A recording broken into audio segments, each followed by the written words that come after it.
वर्णानामर्थसङ्गानां रसानां छन्दसामपि मङ्गलानां च कर्तारो वन्दे वाणी विनायको नारायणं नमस्कृत्य नरं चैव नरोत्तमम् देवीं सरस्वतीं व्यासं ततो जयमुदीरयेत्। गुरुर्ब्रह्मा गुरुर्विष्णु गुरुर्देवो महेश्वर गुरुर्साक्षात् परब्रह्म तस्मै श्री गुरुवे नमः। बोलिए सियावर रामचंद्र भगवान की जय, उमा महेश्वर भगवान की जय, गायत्री ब्रह्मदेव भगवान की जय, सद्गुरुदेव भगवान की जय, माता पिता गुरुदेव की जय, समस्त संतगण भगवान की जय, समस्त भक्तगण भगवान की जय। ओम नमः पार्वती पतये हर हर महादेव।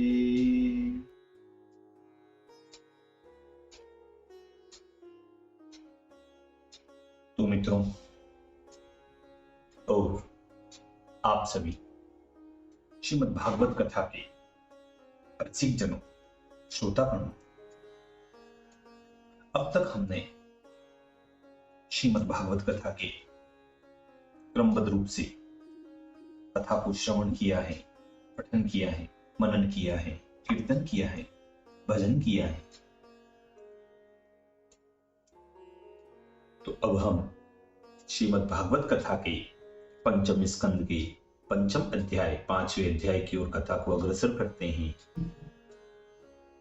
आप सभी श्रीमद् भागवत कथा की श्रेष्ठ रसिकजन श्रोतागण भगवान श्री राधा वल्लभ कृष्ण कन्हैया लाल की श्री चरणों में दृढ़ भक्ति रखते हुए कथा का श्रवण करें, कीर्तन करें। बोलिए श्री कृष्ण कन्हैया लाल भगवान की जय। ऋषभ देव वर्णन कियो निज पुत्रन सो ज्ञान, परमहंस अरु मोक्ष पद सोई कहो बखान, सोई कहो बखान। भगवान ऋषभदेव जी बोले कि हे पुत्रगण, जो सब जीव मनुष्य लोक में जन्म लेकर मनुष्य देह को प्राप्त हुए हैं, उनको यह देह दुख के देने वाले समस्त विषयों में नहीं लगाना चाहिए, क्योंकि यह सब विषय भोग तो विष्टाभोगी वराह आदिकों को भी मिल जाता है। इसलिए हे सब पुत्रों, दिव्य तपस्या करो। तपस्या ही श्रेष्ठ वस्तु है, क्योंकि इससे अंतःकरण शुद्ध हो जाता है और अंतःकरण शुद्ध होने से पर ब्रह्मानंद की प्राप्ति होती है। पंडित लोग महात्मा जनों की सेवा को मुक्ति का द्वार और स्त्री परिवार आदि के संग को संसार का कारण कहते हैं, अर्थात नरक का द्वार है। परंतु महात्मा जन किसको कहना चाहिए? तुम सुनो, जो सबका सुहृद हो, शांतचित हो, खुद रहित हो, सदाचारी हो और जिसका चित्त सब प्राणियों में समान है, वे ही महात्मा जन हैं। और सब पुरुषों में जो ईश्वर मैं हूं, मुझ में प्रीति करके जो पुरुष उसको ही पुरुषार्थ समझते हैं, जिसकी विषयासक्ति सब पुरुषों में तथा पुत्र, कलत्र और मित्रादि युक्त ग्रह में प्रीति नहीं है, और जो कि लोक में देह यात्रा निर्वाह करने के अतिरिक्त अधिक धन में जिनकी याचना या चाहना नहीं है, वे ही मनुष्य महात्मा जन कहलाते हैं। हे पुत्रों, वह मनुष्य चतुर होकर जबकि इंद्रियों की प्रीति के लिए परिश्रम करता है, तब निसंदेह मत वाला सा होकर विरुद्ध कर्म पाप करने लगता है।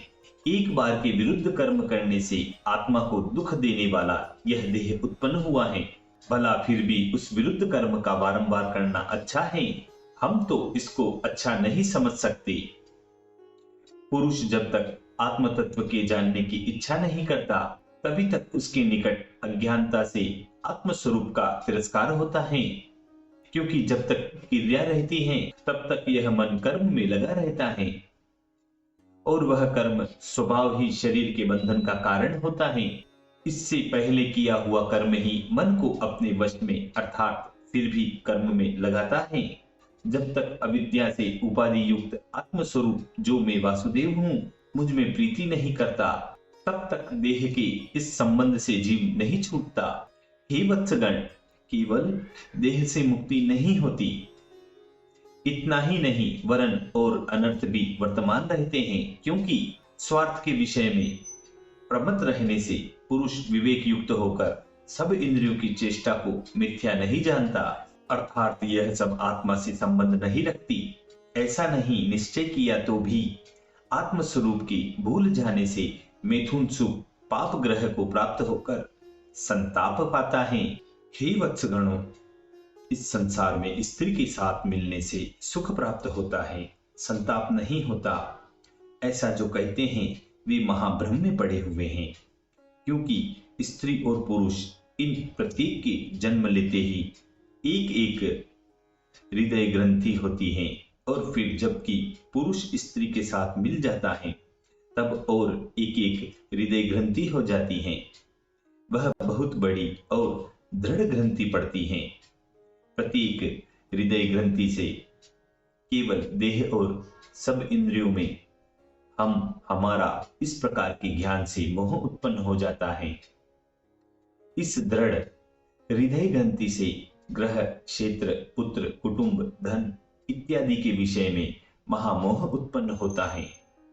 इस कारण संसार आश्रम में स्त्री के साथ मिलना सुख का कारण नहीं है, वरन महामोह उपजाने वाला और दुख दिखलाने वाला है। परंतु ऐसा भी मत समझो कि पुरुष स्त्री के साथ मिलने से उसका यह भाव कभी नहीं छूटता, जबकि पुरुष की कर्म से बंधी हुई दृढ़ मन रूपी हृदय की गांठ उस मैथुनी भाव से निर्वृत्त हो जाती है। तब संसार का हेतुभूत जो अहंकार है उसको छोड़कर मुक्ति रूप परम पदवी को वह पहुंच सकता है। हे पुत्रों, यदि कोई कहे कि अहंकार का त्याग करना किसी प्रकार से नहीं हो सकता, ऐसा नहीं। अहंकार के त्यागने के 24 कारण हैं।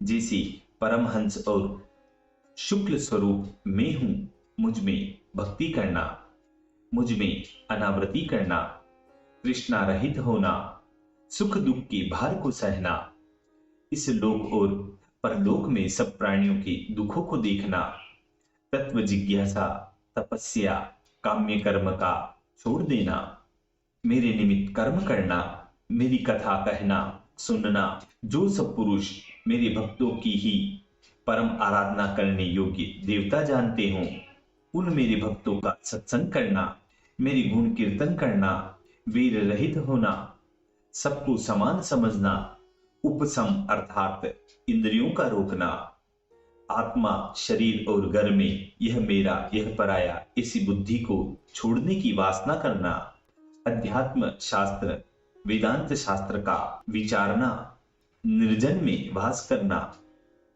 प्राण, इंद्रिय और मन को भली भांति जीतना, शास्त्र में श्रद्धा रखनी, ब्रह्मचर्य धारण करना, कर्तव्य कर्म का त्याग नहीं करना, वचनों को नियम में रखना, सर्वत्र हमारे अनुभव करने का निपुण अनुभव, तत्व ज्ञान और समाधि, इस प्रकार यह जो ही कारण बताए हैं, इन सब साधनों से धैर्य, यत्न और ज्ञान युक्त होकर अहंकार का नाम उपाधि का त्याग करें।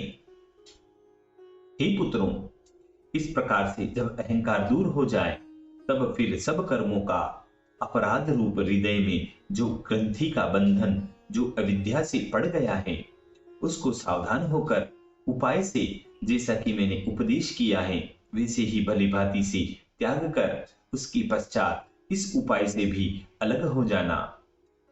हे पुत्रगण, जो हमारे लोक में जानने की कामना करे, हमारा अनुग्रह रूप प्रयोजन का जो आशय है वह पिता पुत्रों को और गुरु चेलों को, राजा प्रजाओं को ऐसी शिक्षा दे कि परंतु उपदेश किए जाने पर भी यदि कोई सिखाया हुआ विषय न करे तो उससे सिखाने वाले को क्रोध न करना चाहिए।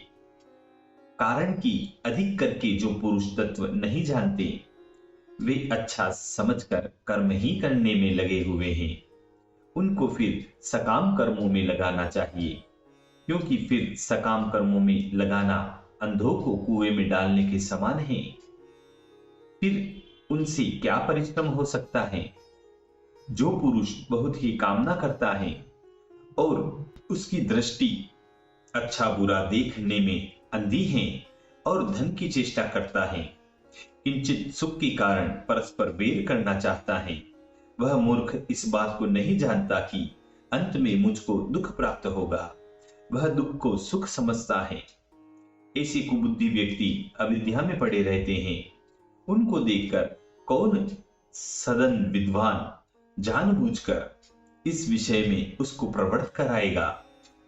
अर्थात कोई भी उससे वियोग नहीं करेगा। जो अंधा मनुष्य बुरे कर्म में पड़ जाए तो उसको बुरे मार्ग में जाता हुआ देखकर क्या कोई विद्वान और सावधान मनुष्य उस अंधे को उसी मार्ग पे जाने का उपदेश देगा?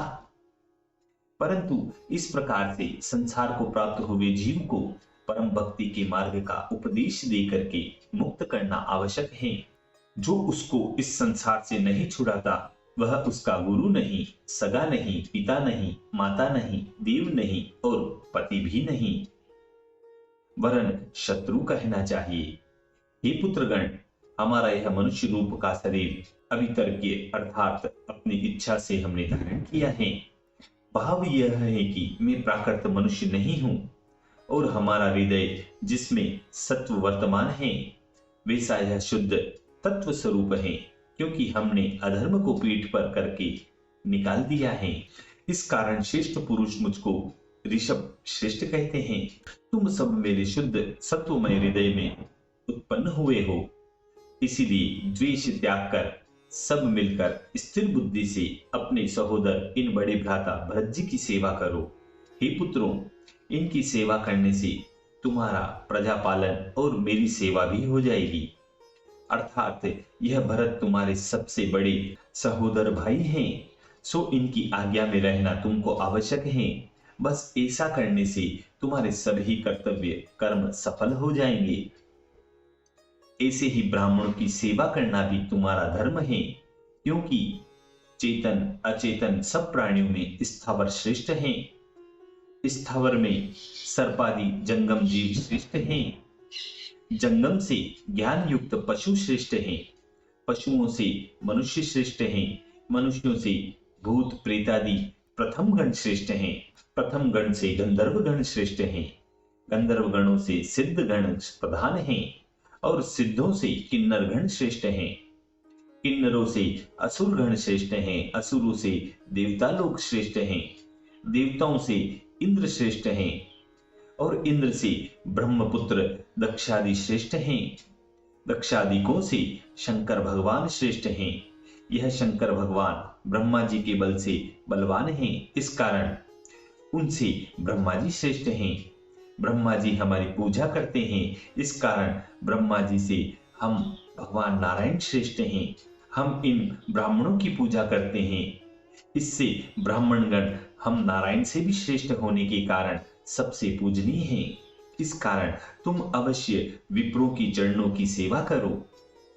फिर वहां बैठे हुए ब्राह्मणों को पुकार कर सब बोलो कि हे विप्रगण, हम किसी प्राणी को विप्र के समान नहीं देखते और ऐसी आशा भी नहीं है कि किसी प्राणी को ब्राह्मण से अधिक श्रेष्ठ देखेंगे। अर्थात जबकि हमारे मत के अनुसार ब्राह्मण के समान कोई नहीं, तब ब्राह्मण से अधिक श्रेष्ठ कोई कहां से होगा? ब्राह्मण सबसे श्रेष्ठ क्यों हैं? उसे कहता हूं, सुनो। मनुष्य लोग श्रद्धा सहित भली भांति जो ब्राह्मण के मुख में अन्नादि का होम करते हैं, अर्थात उनको भोजन कराते हैं, सो उनसे हमारा भोजन हो जाता है। अग्नि में होम करने से हमारा वैसा तृप्तिकर आहार नहीं होता है। और जो ब्राह्मण इस लोक में हमारी वेद रूपी प्राचीन मूर्ति धारण किए हुए हैं और जिनमें परम पवित्र सत्वगुण, शम, मन को वश में रखना, दम, इंद्रियों को रोकना, सत्य, दया, तपस्या, तितिशा, सहनशीलता और प्रताप आदि गुण विराजमान हैं, उनसे अधिक श्रेष्ठ मैं किसको समझूं? हे विप्रगण, ब्राह्मणों के संतोष की वार्ता क्या कहूं? हम जो अनंत और परात्पर विष्णु स्वर्ग और अपवर्ग के अधिपति हैं, हमसे भी तो वे कुछ प्रार्थना नहीं करते, इसलिए उनकी अन्य राजादी लेने की इच्छा कब हो सकती है? अर्थात कभी संभव नहीं हो सकती। बस वे लोग अकिंचन हैं, केवल मेरी भक्ति करते हैं, फिर भला वे और किसी के किस पदार्थ की प्रार्थना करेंगे? हे पुत्रों, स्थावर जंगम जितने भूत हैं, उन सब में हमारा निवास जानकर तुम क्षण क्षण में उनका सम्मान करो, जिससे तुम्हारी दृष्टि मत्सरादि दोषों से रहित हो जाए। हे वत्सगण, सर्व जीवों का सम्मान करना है हमारी पूजा ही है, और हमारी पूजा करना ही मन, वचन, चक्षु व अन्य इंद्रियों की व्यापार का साक्षात फल है। हमारी पूजा के बिना पुरुष महामोहमय यम की फांसी से किसी प्रकार नहीं छूट सकता।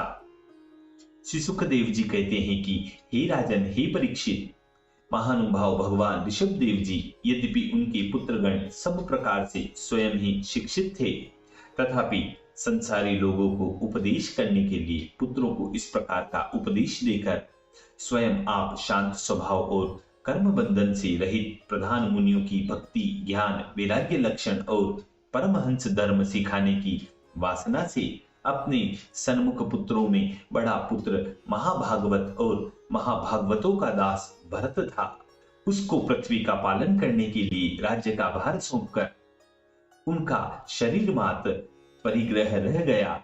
तब संसार का महामोह त्याग करके उन्मत्त की नाय दिगंबर वेश करके खुले बाल रखकर अग्निहोत्र की अग्नि को अपने रूप में ही आरोप कर संन्यास धारण करने के लिए ब्रह्मवर्त से चल दिए। लोग उनसे बोलते हैं कि तो भी वे उनके बीच में जड़, मूक, अंधे, बहिरे, पिशाच, मतवाले के समान बिना बोले खड़े रहते थे, क्योंकि उन्होंने मौन व्रत ग्रहण कर लिया था और अवधूत अर्थात सन्यासी के सदृश उनका वेश हो रहा था। वे इस प्रकार से इकलेपुर ग्राम, खान, किसानों की ग्राम, पुष्पादिक वाटिका, सेना निवास के डेरे, गोप स्थान, गौशाला, यात्रियों के मिलने के स्थान, पर्वत, पुष्पादि वन और मुनियों के आश्रम इत्यादि जहां ही मिलते थे वहां जाते थे। उन स्थानों के ही मार्ग में मक्खियां जिस प्रकार बनेले हाथी को व्याकुल करना चाहती हैं, वैसे ही दुष्ट दुरात्मा लोग इन्हें भय दिखलाते, ताड़ना करते, शरीर पर पेशाब कर देते, थूक देते, पत्थर, विष्ठा और धूली फेंकते, सन्मुख अधोवायु छोड़ते और दुर्वचन आदि अनेक प्रकार की दृष्टता करते थे। परंतु ऋषभ देव जी इन सब बातों को कुछ भी नहीं गिनते थे, क्योंकि यह शरीर असत्य पदार्थों का स्थान है। मिथ्यामय जो यह सब संसार नाम मात्र का सत्य है, इसमें असत का अनुभव रूप जो अपनी ममता और अहंकार की स्थिति है, उसकी द्वारा उनका अपना, मेरा इस बात का अभिमान दूर हो गया था। इसलिए कोई भी बात उनके मन में किसी प्रकार का विचार न उपजा सकी। सदा अकेले पृथ्वी पर विचरते रहते थे। यद्यपि उनके हाथ, पैर, वक्ष स्थल, कंधे आदि अंग अतिशय कोमल थे और भली भांति सुडौल होने से सभी मनोहर शोभा धारण कर रहे थे, और वह आप ही स्वभाव से सुंदर थे और स्वाभाविक हंसने से उनके मुख पर अत्यंत शोभा विदित होती थी। दोनों नेत्र नवीन कमल दल के समान चौड़े और लंबे व अरुण वर्ण के थे। उसमें संताप के नाश करने वाले तारे झलक रहे थे और कपोल, कर्ण, कंठ, नासिका यह सब अंग बराबर और सुशोभित थे। यद्यपि गूढ़ हास्य युक्त बदन के महोत्सव निहार कर पूर्व नारियों के मन में मदन उत्पन्न होता था। तथापि अग्रभाग पद कपीश वर्ण जटा झूठ कुटिल केश भार लंबा होने से ऐसा जान पड़ता था मानो उनका शरीर यत्न न करने से मलिन हो रहा है। इस कारण उस समय वह ऐसे जान पड़ते थे जैसे किसी को ग्रह ने ग्रस लिया हो। जब उन्होंने विचार किया कि लोग बहुत तंग कर रहे हैं और ऐसे योग का साधन नहीं होगा क्योंकि संसार के लोगों का संग दुख का मूल है, तब इन सब से पीछा छुड़ाने के लिए उन्होंने अजगर नामक व्रत धारण किया, अर्थात एक ही स्थान में रहकर शयन करना, भोजन करना, जल पीना, चर्वण करना, मलमूत्र त्याग करना इत्यादि क्रियाएं करनी उन्होंने आरंभ कर दी और विष्ठा के ऊपर लौटने लगे। इससे शरीर के बहुत से अंगों में विष्ठा लग गया। परंतु आश्चर्य की बात तो यह है कि उनके विष्ठा में दुर्गंधि का नाम नहीं था, वरन उनकी सुगंधि से वहां की पवन तक अतिशय सुगंधित हो गई। उस पवन से उस स्थान के निकट 10 योजन तक सुवासित हो गया। देखिए, यहाँ एक शंका आती है। शंका यह है कि आज तक हमने सुने परंतु किसी मनुष्य के पुरुष की प्रशंसा का वर्णन किसी कवि ने नहीं किया है। भगवान के अवतार भी हुए, उनके पुरुष की प्रशंसा किसी ने नहीं की। और यह लिखा है कि ऋषभ देव जी की पुरुष की सुगंधी पवन के प्रसंग से 10 योजन अर्थात 40 कोस के घेरे में चारों ओर सब दिशाओं में महक रहती थी। यह आश्चर्य होता है कि मल की सुगंध किस प्रकार हुई। जैसे कीड़ा अपनी पीठ पर पर्वत को धरकर चले, मच्छर, माखी, डांस यह सब समुद्र के जल को सोख ले। यह आश्चर्य हो जाता है, आश्चर्य की बातें हैं। परंतु यह सबसे बढ़कर आश्चर्ययुक्त बात है कि पुरुष में मल में सुगंध कैसे हुई। यह सब शंकाओं से बढ़कर शंका है। तो उसके उत्तर में कहते हैं कि जैसे बालकों के रोग दूर करने के लिए माता, पिता, भाई, भौजाई प्रभृति अनेक उपाय करते हैं कि वह बालक किसी प्रकार औषधि खा ले, परंतु अब वह औषधि नहीं खाता तो उसको प्यार करके मीठी मीठी वस्तु का लोभ दिखाते हैं कि ले ले बेटा, यह अमृत है, यह मीठी है, यह बतासे हैं, यह हम अपने बेटे को पेड़ा देते हैं, परंतु वह होती कड़वी दवाई ही है। और मीठे पदार्थों का नाम इसलिए लिया जाता है कि किसी प्रकार पुत्र का रोग जाता रहे। ऐसे ही सब संसार के जीव भ्रष्ट हो रहे हैं। उन प्राणियों को मोक्ष देने के लिए भगवान लोभ दिखाते हैं। ऋषभ देव भगवान मोक्ष मार्ग को नष्ट देखकर जीवों को लोभ दिखाने के लिए विचार किया, हमको तो बहुत दिन मृत्यु लोक में रहना नहीं है और बिना बहुत दिन के सत्संग से मोक्ष मार्ग प्रकट नहीं हो सकता। ऐसा विचार कर जीवों को लोभ दिखाने के लिए विष्ठा में सुगंधि उत्पन्न करके जगत को दिखाया कि सत्संग में ऐसा चमत्कार है। ऐसे अद्भुत चमत्कारों को देखकर सब संसार के लोग इस लोभ में फंस जाएंगे और इससे अधिक और कोई उत्तम उपाय नहीं है। यह लालच दिखाकर लोगों से कहने लगे कि हे भाइयों, मोक्ष का मार्ग सेवन करो। देखो, ऋषभ देव मोक्ष मार्ग सबसे करते हैं। तो जिनके मन में 40 कोस तक अतर फूल के जैसी सुगंधी आने लगती थी, तो इनको यम का भय क्यों होगा।